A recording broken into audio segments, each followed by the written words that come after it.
আমরা দাসী বাসিন্দার আমরা অনেক কিছু পেয়েছি, অবহেলিত মানুষ।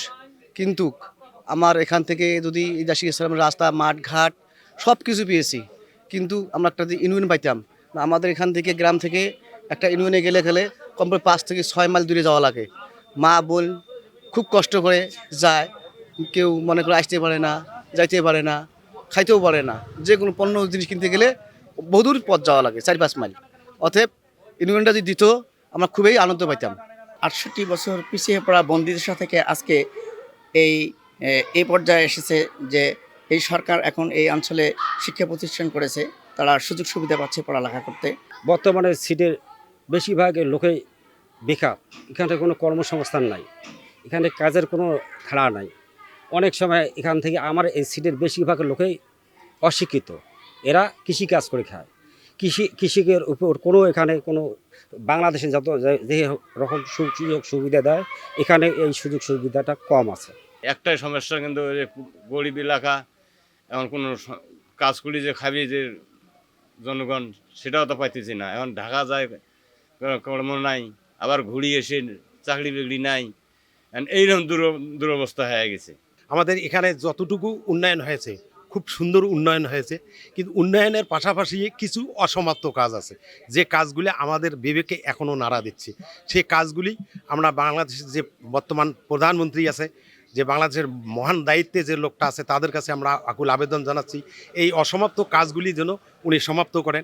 এখানে স্কুল হয়েছে, মাদ্রাসা হয়েছে, রাস্তা হয়েছে, কিন্তু রাস্তা উন্নয়ন হয়েছে, সব কিছু হয়েছে, কিন্তু এখানে যে প্রতিযোগিতামূলক শিক্ষা, প্রতিযোগিতামূলক যে একটা অগ্রসর, সেই অগ্রসর থেকে আমরা অনেকটা পিছিয়ে আছি।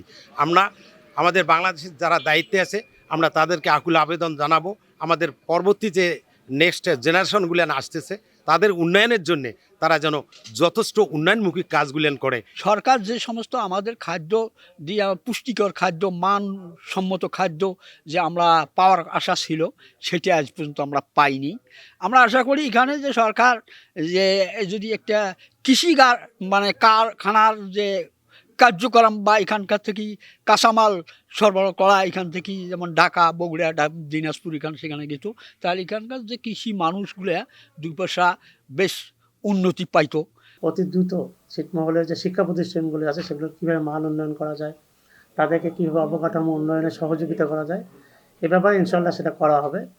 এবং রাস্তাঘাটের বিষয়েও আমি বিভিন্ন দপ্তরে কথা বলেছি, যেগুলি রাস্তাঘাটের এখনো উন্নয়ন হয়নি, যেগুলোর আইডি নাম্বার রয়েছে, সেগুলো যেন দ্রুত রাস্তাগুলো বাস্তবায়ন হয়। সেই জন্য আমি এলজিডির সঙ্গে কথা বলেছি, এলজিডি নির্বাহী প্রকৌশলীর সাথে কথা বলেছি, সেগুলো যেন দ্রুত রাস্তাগুলো বাস্তবায়ন হয়।